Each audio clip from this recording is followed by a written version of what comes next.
Hi, and thank you for tuning into Noire Histoire. I'm Natasha, and in this episode, I'll be discussing White Rage. White Rage by Carol Anderson explains the reality that Black efforts at progress and achievement are often met with resistance and a retrenchment of obstacles. Since the Civil Rights Movement, and especially during riots, much has been made of Black people angrily lashing out against injustices and a lack of access to resources. Instead of focusing on the issues that lead to protests and riots, greater attention is often placed on what's referred to as Black Rage and calls for adherence to respectability politics. Anderson examines America's historic and present white rage, the systemic oppression of Black progress. When I began reading this book, the first thing that stood out to me was language, as in the author's writing style. I don't mind academic books as long as they're interesting. I don't like overly flowery prose. I don't like long preambles. I prefer that you just tell me what you're going to tell me and don't tell me in advance what you're going to tell me next. When I began reading the book, it immediately jumped out to me that while I didn't quite know what to expect, that I might actually enjoy reading this book. From the very beginning, the writing is clear and straight to the point. Forceful isn't really the word, but maybe passionate. Descriptive in the sense that you can read about events, ideas, and other related things, and it's just a conveyance of facts, but there's no feeling or emotion behind it. It's just like regurgitating of facts or of what occurred. That the author has a point that they want to make, but they don't necessarily browbeat you with their perspective. Instead, they present information, but do so in such a way as to make you care enough to have an opinion. I was very impressed by the author's writing style. It's sharp, very fast moving, and immediately draws you in. Over the last few years, and it's something that's been occurring far beyond that, maybe within the last decade or so, a little bit more than that actually, going back to the late 90s, you've been having these instances of Black people being inexplicably murdered or victims of excessive or unnecessary force at the hands of law enforcement, but also private citizens. The thing that's often expressed is that you have the frequent refrain of the individual killing the Black person, stating that they were in fear for their life or they felt that they were in danger, something along those lines.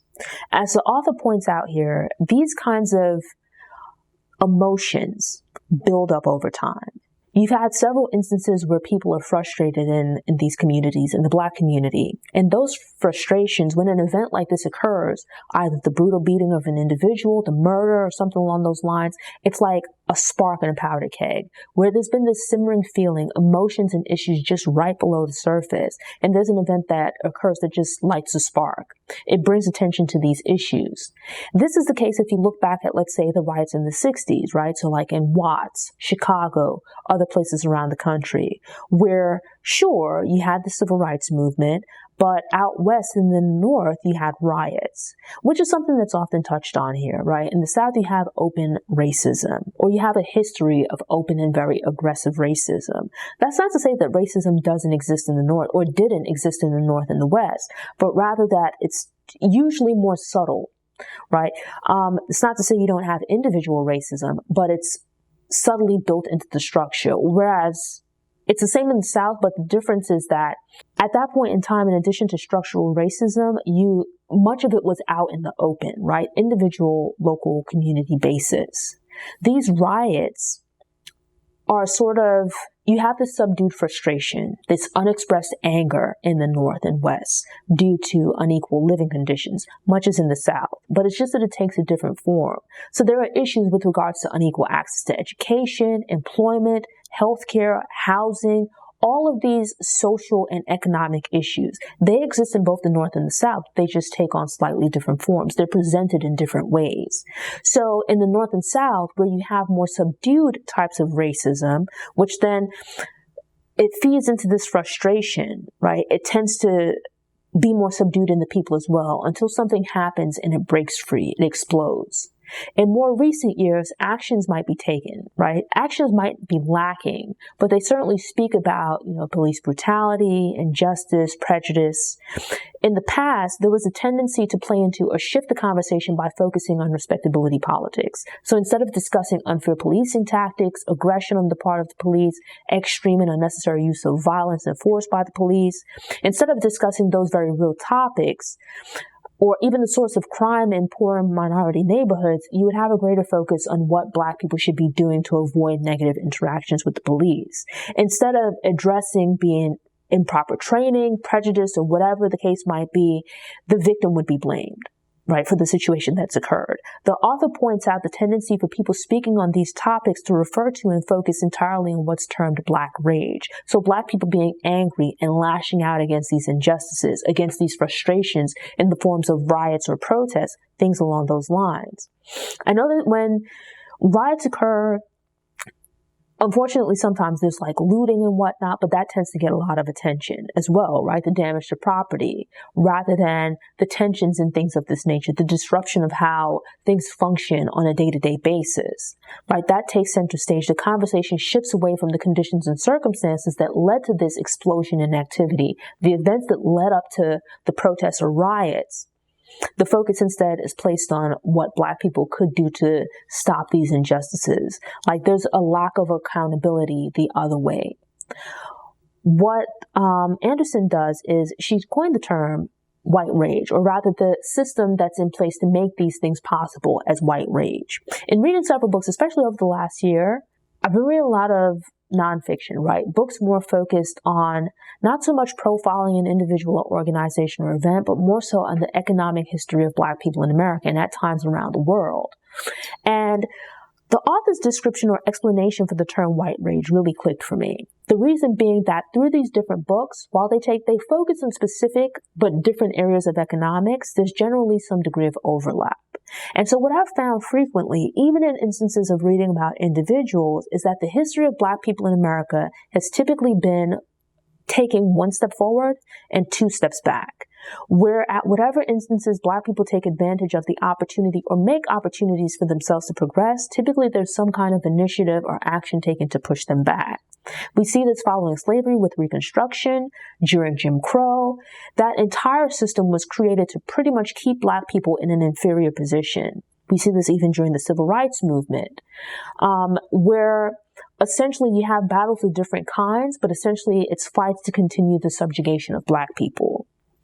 I read the explanation of white rage and immediately got what the author was expressing, which is this concentrated effort to dial back through force, legislation, etc., any attempts that Black people make to improve themselves or improve their circumstances.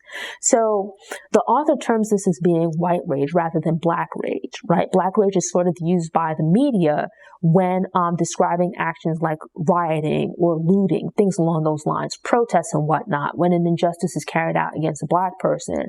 But white rage is used as the term to explain and express the reality that those things kind of, like they shift focus, right? It's a way of changing the subject. The reality of the way to stop these, let's say, flare-ups of these eruptions or disruptions would be to address and eradicate the problems that cause them. But it's not in broader society's best interest to do so. Instead, when these incidents take place, there's a lot of conversation, but not a lot of action behind implementing change. Not just with regards to law enforcement or the criminal justice system, but we see this with regards to education, housing, employment. It's like everything possible is done to deny these injustices while at the same time defending and keeping them in place. So, and that's like just in the opening pages of the book, which is an incredible start. The really poignant and relevant points continue to be made as the author moved on from just providing a general overview and introduction to the book and the concept of white rage to more deeply discussing specific eras in American Black history. The book goes into discussing eras of white rage, where the first one to be discussed is actually the period following the Civil War. In this period, you have the newly emancipated slaves trying to make their way in America. Having lost the Civil War, the South is kind of aghast, disgusted by the reality of these people that they once owned now having freedom. The possibility that with freedom, with equal opportunity, with opportunities for advancement, opportunities to progress and achieve some degree of success or independence, stability, Black people would raise the situation, right? Improve their lives. And through that would come about, or it would offer them the option to no longer work for white people. And failing or lacking the ability to pay, they might have to do that work for themselves.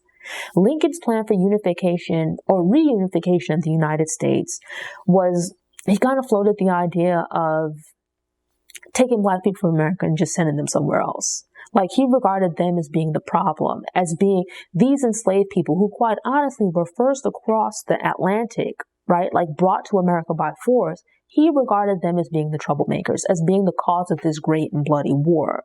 So, surprise, surprise, that these people, although they'd been enslaved for generations at this point, did not want to leave the country. What's the likelihood that I'm going to just pick up and move to some completely new part of the world after having been enslaved here? My family and ancestors have been here. Andrew Johnson becomes president after Lincoln's assassination, and while he might have remained loyal to the Union, he, as a Southerner and sometimes slave owner, certainly had some loyalties to the South, right? Or at least some sympathy for the newly vanquished South. You had some factions that, at a very basic level at least, saw the need and the importance for providing the newly freed with some type of resources for them to get started after having been held in bondage for so long. Yet he pushed back against all of that. Instead of treating them like the traitors they were, he instead provided very lenient terms for the Confederates to re-enter the Union, cutting Black people off from education, making it that they had to essentially accept whatever employment, like being forced into employment rather than them being able to choose like any free person who they wanted to work for and at what wages. Like vagrancy laws were implemented, things along those lines. Force them to work, to live and work really according to the whims of white people. In a lot of cases, these were the former slave owners, right? While they couldn't like negotiate things and whatnot, it's like they were forced into a new form of slavery. The first part of the book does a really great job of explaining how pretty much from the existence of this country, but especially from during the time leading up to the Civil War on through the years thereafter and into Reconstruction, you have this building of a society aimed at ensuring the availability of a workforce that could be exploited, primarily consisting of Black people. To curtail Black people's ability to seek, pick, and choose their employment, their housing, and whatnot, you now have vagrancy laws, loitering laws, these kinds of things put in place where essentially the local government compels you to work for specific people, removing Black people's right to self-determination. I just thought that was really interesting, the way that it's broken down here. You know, it really goes into detail about the machinations, the strategies put in place to really just attack the rights and freedom of Black people from different angles. Keeping with the concept of the book that plays into it, like white rage, which is previously expressed as the author's idea of this violent reaction to white people to any signs of Black progress. In this case, the sign of progress would be Black people now being freed, no longer enslaved, right? So the violent response was the creation of this legal, judicial, and social system aimed at keeping Black people in an inferior position within society where they could be compelled to provide cheap labor.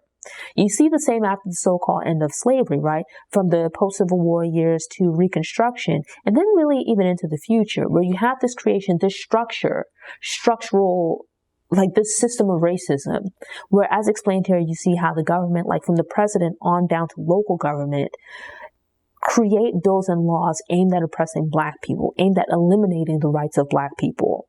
But then also how like courts, and in this case, like examples of the Supreme Court deciding against equality for Black people.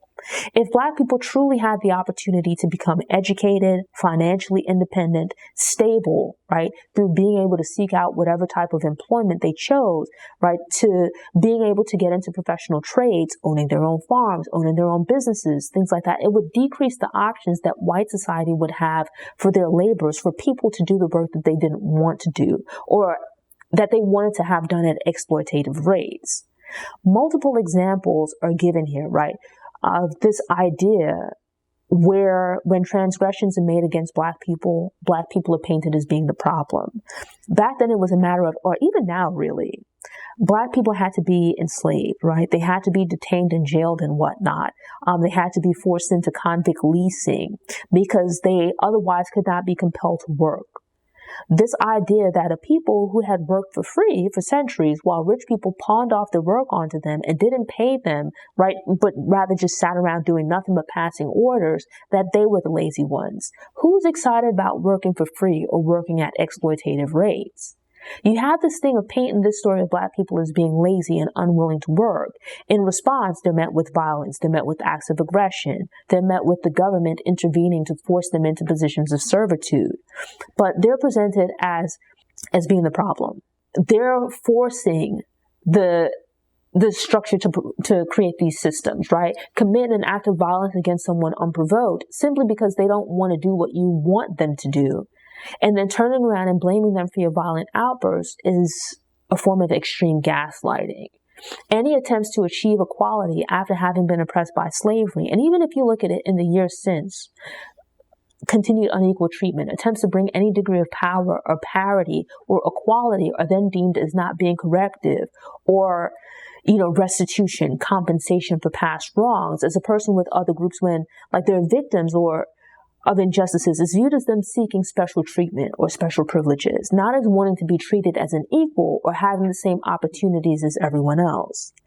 In the society, because the perceived proper place for Black people is in a subordinate position, any attempt for you to equalize your position with the people around you, to receive some sort of corrective action for the injustices committed against you, is viewed as seeking special treatment, is viewed as you oppressing the people around you.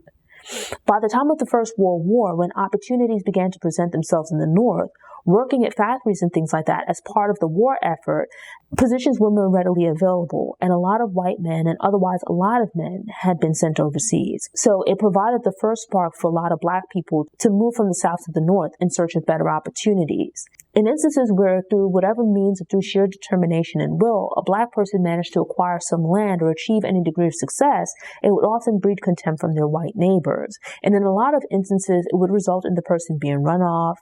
And as described here, they might find themselves having to deal with night riders and these other types of groups. The threat of violence might eventually get to the point where they would end up having to leave town, leaving behind their land, leaving behind their possessions, which would then be taken over by white citizens who, ironically, right, despite Black people being looked at as criminals living off the system, these individuals would then come in and take over this land that they had not acquired through legal means, but rather through acts of terrorism or threats of terrorism. A Black person would have to work incredibly hard to obtain any kind of property during this time because everything's built against them.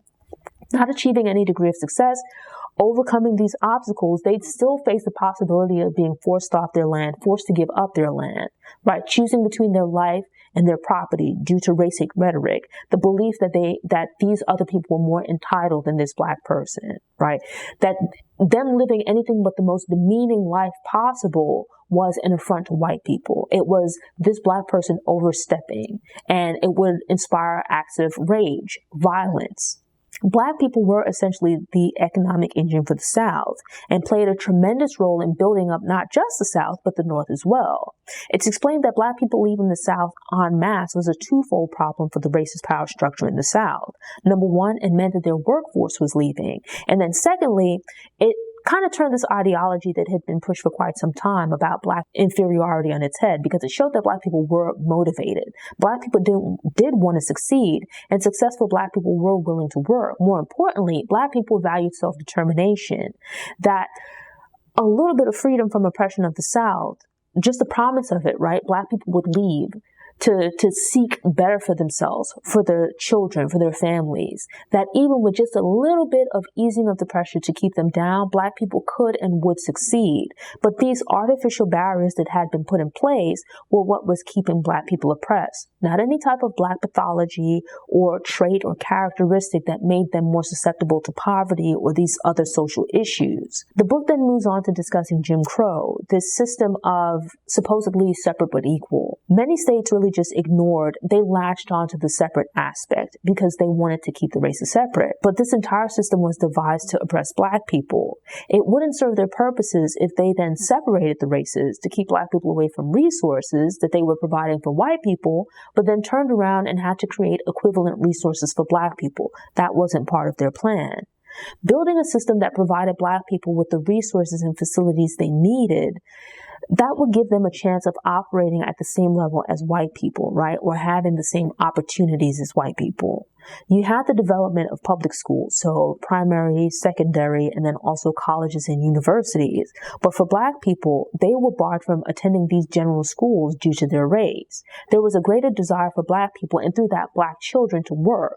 So even from a very young age, as had been done under slavery, Black children were expected to be out in the fields or in whatever other business working within the Southern economy rather than attending school. Even when they did have schools, because quite often it would have to be established, operated, and managed supported really by the Black community. The educational resources, in addition to other resources and facilities made available for Black people, were severely limited and incredibly below par in comparison to what was being provided for white children.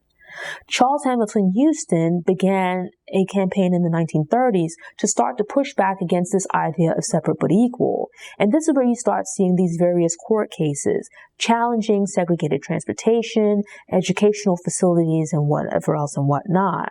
The reality is it does not make economic sense for a community to operate separate schools as a means of dividing the population from a financial standpoint. The system of Jim Crow, if separate but equal was truly enforced, would not make financial sense because essentially you'd end up having to build two of everything. And it's like economies of scale, just the reality of how finance and money work, it would not make economic sense. The Black community pooling their money was not like they weren't even relying on local government. Black people pooling their money, philanthropists or wealthy individuals from elsewhere, like contributing to these communities, putting money into these communities. So this is now private funds. Putting that money together to build schools or whatever other facilities and resources would also be met with resistance. Adequate, actually good resources would be provided for white students while ensuring that Black students did not receive the resources and support that they needed to be successful in their educational careers, right? It was made very difficult for them to obtain a decent education. The goal was to make it as easy as possible to neglect Black students, and it was easy to do that by separating them. A major part of why voting rights were so important, particularly in the South, is that you have these systems in place aimed at oppressing Black people. A lot of it takes place through laws, right, through the legislative system. These are the people that make your local laws. They implement plans and procedures and whatnot for your community. They have constituencies. When they are trying to not just implement but sustain the system of oppression, they have to put in place laws, and they have to maintain and enforce those laws and programs to keep the system going. If the people that they're trying to harm with these programs have voting rights, then it will put them at risk of being voted out of office, especially as in the South, where due to slavery, you have the greatest concentration of Black people in the South, especially at this time. In some counties, Black people were the majority. They outnumbered white people. So them voting as a bloc in a particular county could fundamentally swing things like political power structure. This is why it was so important to the South for Black voting rights to be nullified. This is why when we began to see this push in about like the 1940s or so for voting rights, that you had such a strong reaction, such a strong pushback. By putting those obstacles in the way of like Black people being able to vote, it helped to ensure that lawmakers, politicians who were working to keep in place the system of white supremacy, that they'd be able to keep their positions and thereby continue rolling out laws and programs that would further oppress Black people. As you see how these different parts of the system work together to the detriment of Black people, to keep Black people in a false sense of inferiority, in a false state of inferiority, a man-made, unnatural state of inferiority within society. We see the hypocrisy that for all of this conversation about states' rights, self-determination, all of this other stuff that you hear in the South about freedom and whatnot, respect for the Constitution, all of that goes out the window when it threatens their desire for maintenance of the system of white supremacy. Examples are given of states just outright ignoring the Constitution, attempting to do away with the system of checks and balances between the three branches of government. This is something that you still see in the present. A constant thing. I believe in where it's like, I believe in these principles of democracy until they are at odds with the things that I believe, or until there's a conflict with the programs and policies that I'd like to have. I will say that at this point in history, meaning the civil rights era, where I disagreed was the tactic of focusing on separate rather than pushing the point of equal. That by focusing on integration, I understand the logic of it, that you want Black kids to get equal resources, right? Resources equal to what white children are getting. But that's the thing that you want. It's equal resources. I think too much focus and attention was placed on the social aspect of equality, meaning integration, in that I want my Black kids to be able to go to the same school as white kids, rather than I want my Black kids to be able to go to schools where they get an equal education. It should not have been predicated on proximity proximity to whiteness. In fighting back against segregation, more focus should have been placed on equal because of the financial ramifications that it would have. Not, I'm going to push for you to bust my kid out of like the neighborhood to another neighborhood to attend a better school, but rather I'm going to put pressure on you to either improve the schools that are here or put the money into like supporting two completely separate systems of equality. Right? You build everything new. Like there should have been some kind of financial focus on this rather than looking at it from a largely social perspective. I don't have a problem with white people. I don't think that there's anything wrong with black and white students going to school together. I think it's ridiculous to believe otherwise, right? In order to get an education, if you become friends, if you date, whatever it is, then so be it. If you don't, that's fine too. But the fact is that students are there, they're at school to get an education. And I think that regardless of whatever race you might be, you should have access to a decent quality education. It's within society's best interest that we have an educated population. Across race, across gender, income levels, we all stand to benefit from that.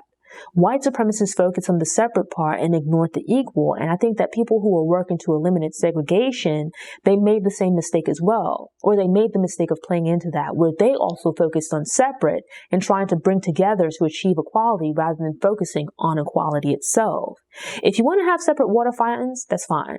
But if yours is all nice and pristine and the water is cold until to just the right temperature, make sure the one you provide for black people are as well.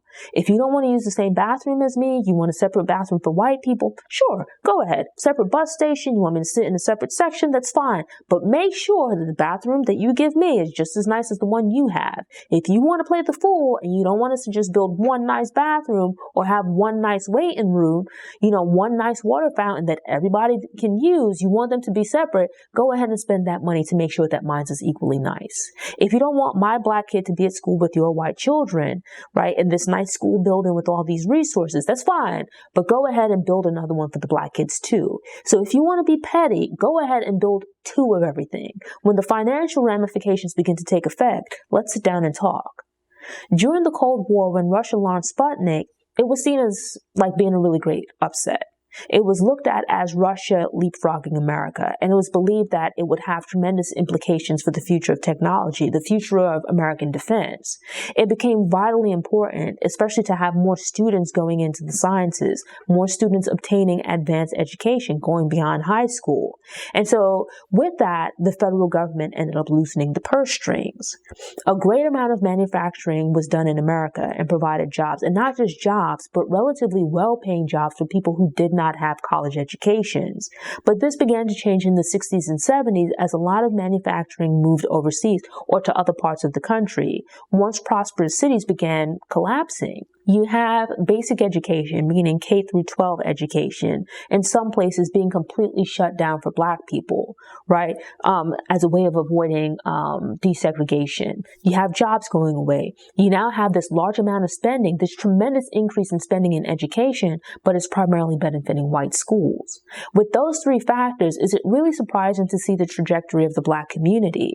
These practices of suppressing any steps towards black progress might have began during slavery and have certainly continued after its end. This is pretty much the foundation of white rage, where you have these various programs, policies, systems implemented to halt and curtail black progress. People refer to the end of the civil rights movement, this period of great sacrifice where it seemed that there was so much potential for change and things were going to get better. And for a time or to a degree, it seems like they did. The potential was there, the promise, the possibility was there, but it never really came to realization, at least on the scale and scope that was anticipated. The reason being that while there were legal wins in the Supreme Court and elsewhere, some of these programs and discriminatory policies were struck down. Quite a number of new laws and programs were never fully implemented. For example, in the case of Brown versus the Board of Education, this is a case that's often pointed to. Despite segregation in schools and other areas being deemed unconstitutional, you still had various school districts that fought for like a decade or so, if not longer, to keep segregation in place, either completely ignoring the law or putting in place new segregationist programs and policies to circumvent the law.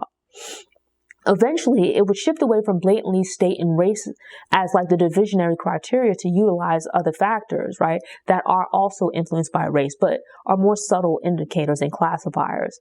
So like in the case of school attendance, a child could enroll in school, right, but it would be based on their home address, or having certain things be based on income levels, where after generations, in cases, centuries at this point, factors that separate the races, the disparity between black and white people, the segregation leading to black people living in very particular areas or being confined to particular areas versus white people. Those things, while on the surface, policymakers might refer to the criteria as not being based on race, right? Those criteria are largely based on or heavily influenced by race. It's no longer politically correct to blatantly state race as the defining characteristic as far as who would or would not receive resources, use of facilities, and whatnot. So now you point to other factors that are just as heavily influenced and determined by race, but could offer plausible deniability. These calls for civil rights would continue into the 70s and even into the present in some cases. You had some initiatives under President Johnson to sort of push back against poverty, to bring about some equality in other areas of society. But by the time of Nixon on through the 70s, and then especially during Ronald Reagan's administration, you pretty much had a turning back of the various civil rights legislation, where they would either strip funding from programs or through the Supreme Court and elsewhere would really just whittle down these judgments to the point where things would return to where they were in the 60s, if not earlier. They learned how to use coded language to convey equally racist and prejudiced ideas, to continue speaking into like the base, right, the values for the system of segregation. The gains of the civil rights era were important, but kind of reached a point where they did not go far enough in changing and restructuring society to better enforce civil rights and equality across the board. Examples are also provided of like this push to make it difficult to enforce laws that were anti-segregation, right, or against inequality, right? So that only in the most blatant cases of discrimination would you be able to enforce these laws. And so with this, you have this emergence of the idea of colorblindness, where in the past, society was divided up by race, and people were then categorized accordingly. Their economic prospects and such reflected their position in this hierarchy. When it now comes to time and there's now an expectation to correct some of those past injustices that were based on race, there's now this push to no longer recognize race, that we now live in this colorblind society. Whereas when all the time when white people were benefiting from the system, or more accurately, black people were being oppressed by the system, there were no calls for guarding against race-based language. Factions that would hope to keep these practices in place began to push back against discussions of racism, allegations of racism, and whatnot. And they began to promote this idea of us living in a colorblind society, where this society that's largely based on race and people's economic position within it is based on their race, right? There's been no real overhauling or restructuring of the system. Rather, what's done is that people now say, you know what, we had the civil rights movement and now we no longer need to talk about race. Everything is fine. There's no need for any further action. We can just stop there. Never mind that they still continue to affect people in the present, where programs and things like that had been put in place to kind of help give black people a leg up after generations, hundreds of years actually, at this point of them being subjugated and oppressed. You now have calls for, of government overspending. It's called handouts, all of these other little negative connotations. And as a result of that, you see that resources that the government had been providing to black people, had been providing to the poor to kind of help to even out society, are now being rolled back. You never really hear about America's defense budget being cut. The military seems to pretty much get whatever they want, billions, if not trillions of dollars spent on the military, even when we're not at war. But then there's always calls to cut back on education, nutrition programs, different programs that would help regular citizens in America, and help America over the long term. White families typically have more money and have more wealth in comparison to black families. And so with that, over time, we have a compounding of this wealth gap. Now, at points, it's narrowed a bit, but pretty much by like the 70s, 80s, it had began to expand again. As these programs and policies are being rolled back, new ones are being implemented to sort of start this new era of black oppression. And so what would then end up happening is funding for schools would largely it'd be based on property taxes, right? Or local taxes in the area, primarily property taxes. Because of the geographic segregation of America and then the wealth gap, the economic oppression of black people that had existed for hundreds of years, whereas white people had been free to work, achieve, save, and things like that, build, even if it was a small amount of wealth, it was something.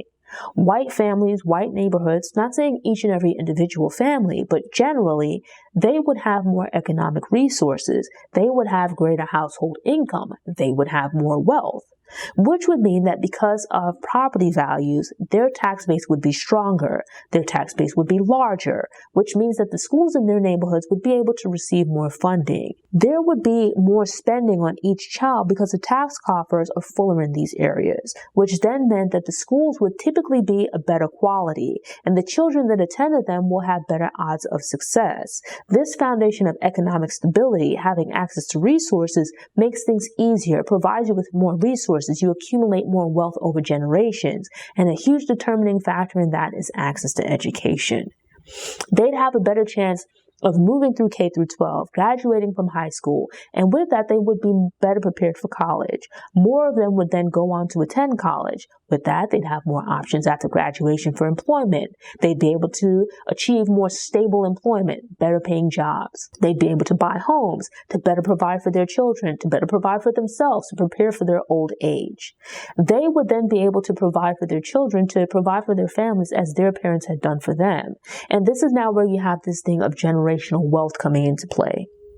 In efforts to further these goals of rolling back the gains that they began to kind of create situations and scenarios to further their aims, one of which was developing this idea of the war on drugs, which would then lead to mass incarceration. The book actually does a really great job of, within just a few pages, explaining the Iran-Contra conflict and how basically the American government, in efforts to support the overthrow of like a communist government in Central America, worked with various politicians, government entities, and also narco traffickers to basically bring drugs into America. I've come to understand from this book, as well as others, that the war on drugs was pretty much created at a time when drug use was actually plateauing, if not declining in some regard. Much was the same with incarceration. Pretty much the government and these policymakers created problems that would effectively lead to rises in drug use, violence associated with drugs, and pretty much the drug trade, right? Causing a spike in the incarceration of the American population overall, but especially within the Black community.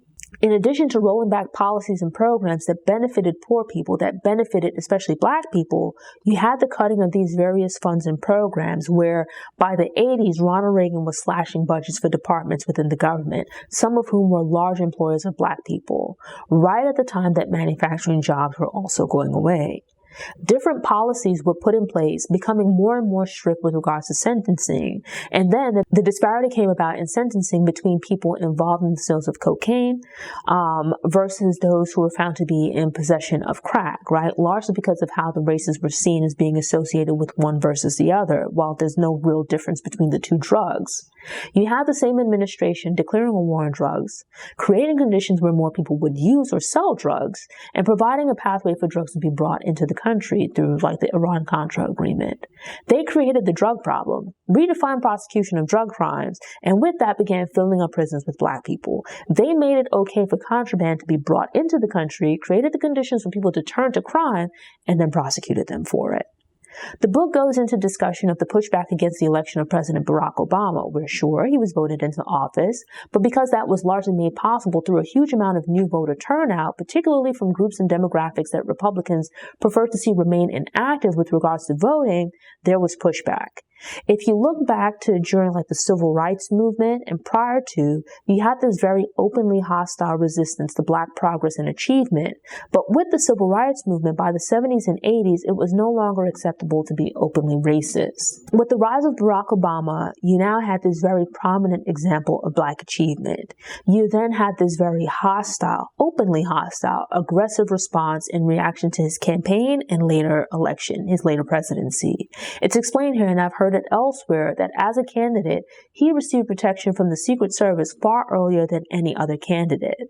There was a strong uptick in death threats and other things along those lines, threatening and violent language aimed towards him. Once he became president, suddenly you have regular people as well as politicians feeling very comfortable using racist language towards Obama, a sitting president. Seemingly all decorum was thrown out the window by people who felt uncomfortable with a Black person occupying this position. Granted, I don't think that Barack Obama was a perfect president. But part of the reason that Donald Trump was able to become president was because Barack Obama had been president. You had people who as had been done throughout America's history, ignored their own hardships and oppression in exchange for continued idea of their white supremacy. And you've had these great people, these great figures in history, these activists and policymakers, things like that. They've put in effort. Trying to bring about some degree of equality, the amount of intelligence, effort, and energy that had been expended to pursue those goals. Consider how much further along America would be if those activists and policymakers had been able to, instead of wasting their efforts on just trying to get black people, poor people, or whoever, to just be treated as basic human beings within American society, if instead of just putting all of that effort behind the obtainment of basic rights, imagine how much further along American society would be if they put that into just progress, true progress. Imagine how much further along we would be if, first of all, there had been no slavery and everyone had just started out on an equal footing. Everyone had been able to achieve and to pursue economic progress without facing oppression. Or even, let's say, after slavery, that Reconstruction had been allowed to truly take hold, that the government had provided some means of restitution to the newly freed. Imagine what the black community would be now economically. Imagine if during the New Deal era, black people had been allowed to share in the spoils of that progressive movement. Every year you have politicians talking about overinflated government spending, the need to cut back on government spending. You see cuts in funding for education, healthcare, mental health, food programs, etc. America is an incredibly wealthy nation, but yet you have so many people, children included, that go to bed hungry every night. Children without access to a quality education. Consider children who are denied access to resources in their childhood, and it sets them on a pipeline to prison. But somehow they're able to find money for wars. The defense budget is always increasing, never decreases. Instead of investing in things that would cut down on crime, meaning job training, treatment for people that are addicted, mental health programs, etc., the focus is placed on punitive means. So the militarization of police, further expansion of the prison industrial complex. Thanks for tuning in. Show notes are available on the Noire Histoire website by the link in the episode description. If you enjoyed this episode and want more book recommendations, subscribe to the channel, click the notification bell, and check out my book review playlist.